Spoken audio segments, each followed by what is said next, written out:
আগে সকলের কাছেই শুনতাম দারাজ থেকে প্রোডাক্ট পারচেজ করলে নাকি ওনারা ভুল প্রোডাক্ট দিয়ে দেয় অথবা ভাঙাচোরা প্রোডাক্ট দিয়ে দেয়।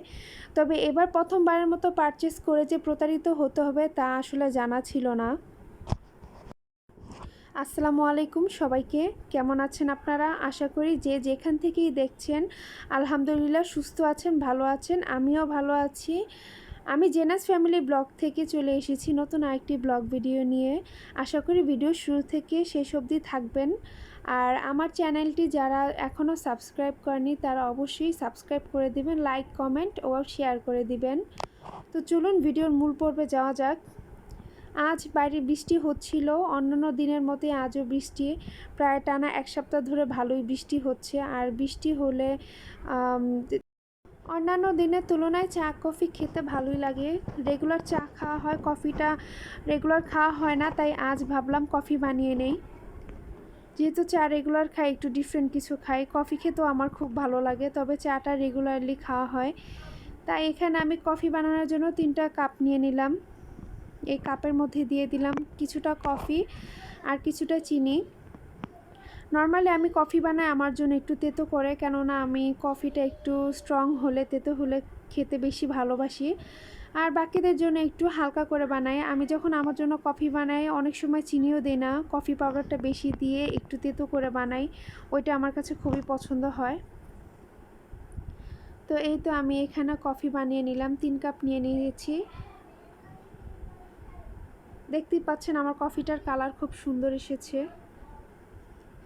আর আমি সেদিন মার্কেট থেকে এই হিজাবটা কিনে নিয়ে এসেছিলাম।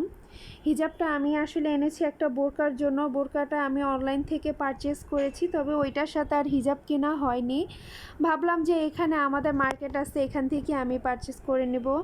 তো হিজাবটা যেহেতু কেনা হয়নি, আমি মার্কেটে চলে গিয়েছিলাম হিজাব কেনার জন্য। আর হিজাব কিনতে গিয়ে আমি আসলে বোরকাটার সাথে নেইনি। আমি জাস্ট ভেবেছি যেহেতু কালারটা কমন কালার, মিষ্টি কালার, তাহলে আমি হয়তোবা দোকানদারকে বললেই ওনারা দিয়ে দিবে, কিন্তু ওনারা আসলে আমাকে বেবি পিঙ্ক কালার দিয়ে দিয়েছে, বলছে যে এটাই মিষ্টি কালার ম্যাচ হবে। তো আমিও ট্রাস্ট করে নিয়ে আসি বাসায় এনে, তারপর বোরকার সাথে ম্যাচ করে দেখি যে না, এটা মিষ্টি কালার না, এটা হচ্ছে পিঙ্ক কালার। তো আমি আনার সময় দোকানদারকে আগেই বলেছিলাম কালার ম্যাচ না হলে কিন্তু আমি চেঞ্জ করে দিব। আর এই যে হচ্ছে আমার মেন প্রোডাক্ট, যেটার কথা আমি উল্লেখ করেছিলাম প্রথমে। আমি এই প্রথমবারের মতো দারাজ থেকে কিছু পারচেস করি প্রোডাক্ট। তো ওনারা আমাকে প্রথমবারই আমাকে ভুলভাল প্রোডাক্ট ধরিয়ে দিছে। ভুল বলতে সম্পূর্ণ ভুল না, আমি চেয়েছিলাম এইটাই, এই এই স্ট্যান্ডটা। তবে এই স্ট্যান্ডটা ওনারা সম্পূর্ণ সব দিক দিয়ে ভালো থাকলেও ওনারা আমাকে এমন একটা স্ট্যান্ড দিয়েছে যে এটা যে মোবাইলটা হোল্ড করার জন্য যে হোল্ডারটা আছে, এই হোল্ডারের যে মানে পিনটা, যে মেন সেটিংটা করতে হবে, সেই মেন সেটিংটাই হচ্ছিল না। এটার মধ্যে যেই মানে পিনটা আছে, এই পিনটা হচ্ছে খুবই তুলনামূলক ছোটোর কারণে এটার ভিতর থেকে আরেকটাতে অ্যাডজাস্ট হচ্ছিল না কোনো মতেই। হয়তো আমি ভেবেছিলাম যে হয়তোবা আমি অ্যাডজাস্ট করতে পারছি না, তবে আমি কয়েকজনকেও দেখাইছি, পরে ওনারা বলতেছে না, এই পিনের সমস্যা, এই পিনের এই যে নাটটা আছে এটা খুবই ছোট, এটা যদি বড় হতো তাহলে অবশ্যই অ্যাডজাস্ট করা যেত। তো আমি বাসায় এনে অনেকবার ট্রাই করি এটা অ্যাডজাস্ট করার জন্য, অথবা আশেপাশে যারা ছিল তাদেরকেও আমি দিয়েছি যে একটু এটা অ্যাডজাস্ট করা যায় কি না, নাকি আমিই পারছিলাম না। পরে অবশেষে সবাই একই কথা বলল। আর হ্যাঁ, আমিও দেখলাম যে এইটার পিন যেটা ছিল সেটা খুবই ছোট ছিল। তো আমি দারাজে ওনাদের সাথে যোগাযোগ করি, কিন্তু ওনারা কেউ কোনো রেসপন্স করছিল না। মানে দারাজে আসলেই ভুলভাল প্রোডাক্ট দেয়। ওই আমার মনে হয় দারাজ থেকে শপিং না করে অনলাইন ফেসবুক যেসব পেজগুলো আছে ওগুলো থেকে শপিং করা অনেক ভালো। অন্তত ওনারা প্রোডাক্ট যদি নষ্ট হয় চেঞ্জ করে দেয়। এবারের মতো প্রতারিত হয়ে গেলাম। তো আমি এই স্ট্যান্ডটা রেখে দিলাম, এটা আমি সেটিংয়ের জন্য দেখি কোথাও নিয়ে সেটিং করা যায় কি না। তো এখানে আমি আপনাদের সাথে আজকে একটা রেসিপি শেয়ার করব। চাপটি তো সবাই চেনেন, তাই না? সবাই তো চালের চাপটি খেয়েছেন, কিন্তু কেউ কি আটা দিয়ে চাপটি বানিয়ে খেয়েছেন? আমরা কিন্তু বাসায় প্রায় সময়ই খাই। চালের গুঁড়া চাপটিটা আমি তেমন ভালোভাবে বানাতে পারি না, তাই চালের গুঁড়া চাপটি বানাই না। আমাদের বাসায় যখন মনে হয় ভর্তা থাকে, শুটকির ভর্তা হোক বা মরিচ ভর্তা হোক, তখন আমরা চাপটিটা বানাই আটা গুলিয়ে। তো সেই চাপটিটা দিয়ে শুটকির ভর্তা খেতে খুবই মজা লাগে। আমাদের বাসায় যারা আছে সবাই আবার ভর্তা পছন্দ করে, তাই আম্মু ভর্তা করলে একটু বেশি করে ভর্তাটা করে ফেলে। ভর্তাটা করে স্টকে মানে একটা বক্সে করে ফ্রিজেও লং টাইম পর্যন্ত রাখা যায়, ওইভাবে রেখে দেয়। হয়তো ভাত দিয়ে খায়, না হয় রুটি দিয়ে খাবে, যে কোনোভাবে খাওয়া যায়। ভর্তাটা খুব পছন্দ আমাদের। আমি এখানে আটা নিয়ে নিলাম 1 কাপ চাপটি বানানোর জন্য। আর এখানে কিছু পেঁয়াজ কুচি করে রেখেছিলাম, সাথে কাঁচামরিচও কুচি করে রেখেছি। এগুলো আমি এখন এটার মধ্যে কিছুটা লবণ দিয়ে মথে নিব। মথে নেওয়ার পর আমি এটার মধ্যে পরিমাণ মতো পানি দিয়ে দিব। আর পানি দিয়ে এমনভাবে ব্যাটারটা তৈরি করতে হবে যেন ব্যাটারটা খুব বেশি পাতলা হয়ে না যায়, আবার খুব বেশি গাঢ় না হয়ে যায়।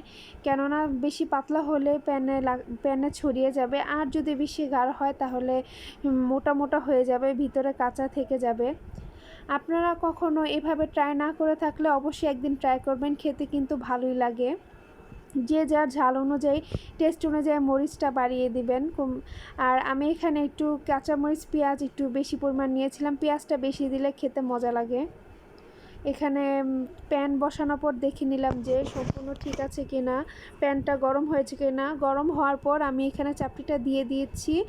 আর প্যানের মধ্যে আমি কিছুটা অয়েল ব্রাশ করে নিয়েছিলাম, না হয় প্রথমবারের মতো উঠতে চাইবে না। তো এখানে দেখতেই পাচ্ছেন কিভাবে চাপটিটা ছড়িয়ে দিচ্ছি।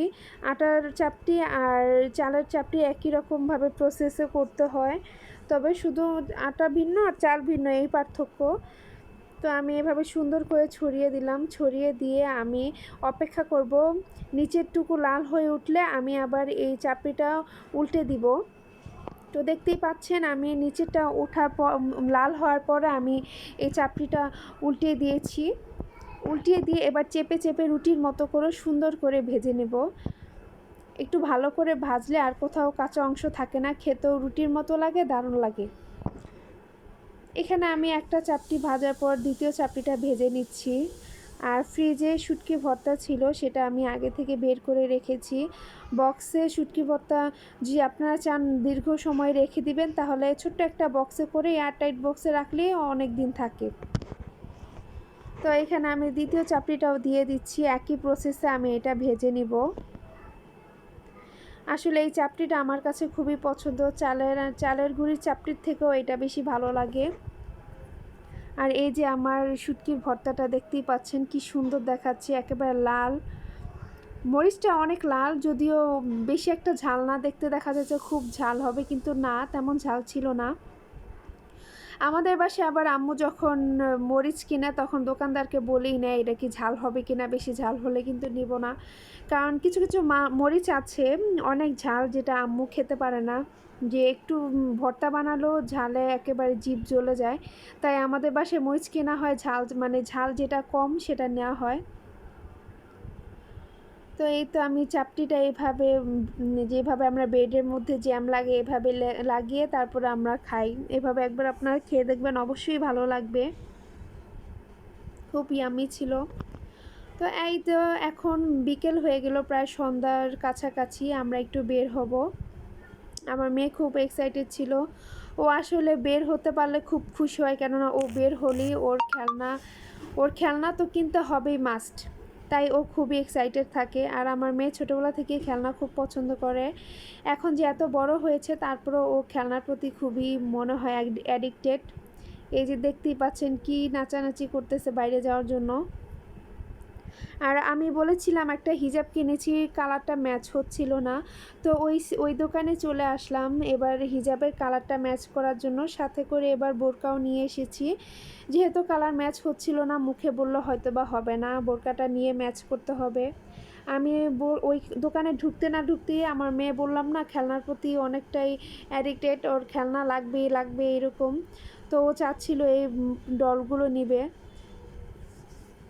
তারপর আমি এখানে চলে আসলাম হিজাবের দোকানে। আমার আম্মুর আবার একটা ওড়না পছন্দ হচ্ছিল, সে বলতেছিল এই ওড়নাটা নেবে। এই যে আমার এখানে নিয়ে আসলাম আমি বোরকাটা। বোরকার কালার সাথে ম্যাচ করে আমি ওই ছেলেকে বলছিলাম যে আমার হিজাবটা ম্যাচ করে দাও, যদিও সম্পূর্ণভাবে ম্যাচ করতে পারছিলাম না। অনেক খোঁজার পরে একটা হিজাব পেয়ে গেলাম।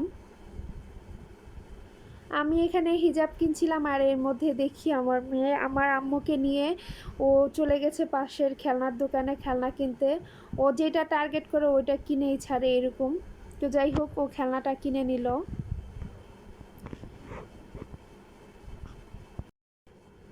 এখন আমরা চলে আসলাম একটা জুতার শপে। আসলে আমার মেয়ের পায়ের জুতা ছোট হয়ে গিয়েছে, স্কুলে যাওয়ার জুতা। ও স্কুলে যাওয়ার জুতাগুলো ইদানিং খুব বেশি ছোট হয়ে গেছে আর ভিতর দিক দিয়ে নষ্টও হয়ে যাচ্ছে। ও সবসময় বলে আম্মু আমার পা ব্যথা করে, আমার এই জুতাগুলো আর মানে বেশি ফিটিং হয়ে যাচ্ছে। তো বেশ কয়েকদিন যাবৎ বলছিল, কিন্তু ব্যস্ততার কারণে বের হওয়া হচ্ছিল না, অথবা বৃষ্টির কারণে যাই বলে যাওয়া হচ্ছিল না। আজ বৃষ্টি থাকা সত্ত্বেও বের হয়ে গেলাম, যেহেতু মেয়ের কষ্ট হচ্ছে, আর কতদিন এভাবে থাকবো।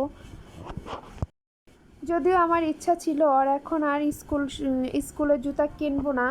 চেয়েছিলাম জানুয়ারি মাসের দিকে একেবারে নতুন ইউনিফর্ম প্লাস শু কিনে দিব, কিন্তু যেহেতু ওর এতটাই প্রবলেম হচ্ছে তাই ভেবে নিলাম যাকে জানুয়ারিতে হলেও কিনতে হবে আর এখন হলেও কিনতে হবে, তো এখনই কিনে নিই।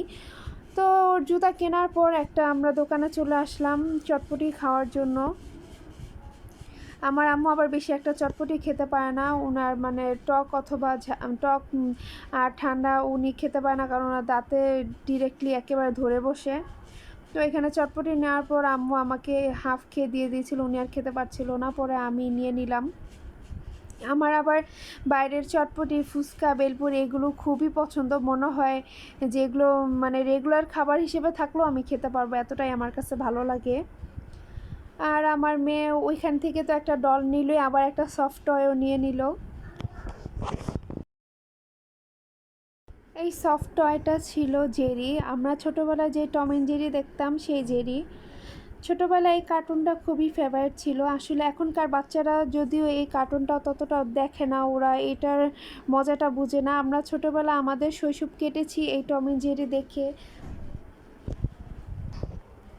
তারপরে এখানে এক প্লেট ফুচকা নিয়ে নিলাম, ফুচকাটা আমি খাবো। ফুচকাটা ছিল আসলে নাগামরিচ দিয়ে, যদিও ওনারা তেমন বেশি ঝাল দেয়নি, আমি আবার ঝাল খেতে খুব পছন্দ করি। ফুচকা হোক বা চটপটি, ওইটার মধ্যে নাগামরিচ দিলে ফ্লেভারটা খুব সুন্দর আসে। এবার আজকের ফুচকাটা তেমন বেশি ভালো ছিল না। তারপর আম্মু এক প্লেট নুডলস নিয়ে নিল। আসলে বেশি খাওয়া যায় না, তাই এক প্লেট নিয়ে নিয়েছে আম্মুর থেকে, আমিও একটু খেয়েছিলাম। 2 প্লেট নিলে দেখা যাবে যে পুরোটা নষ্ট করা হবে, খাওয়া হবে না, যেহেতু এর আগে চটপটি আর ফুচকা খেয়ে ফেলেছি।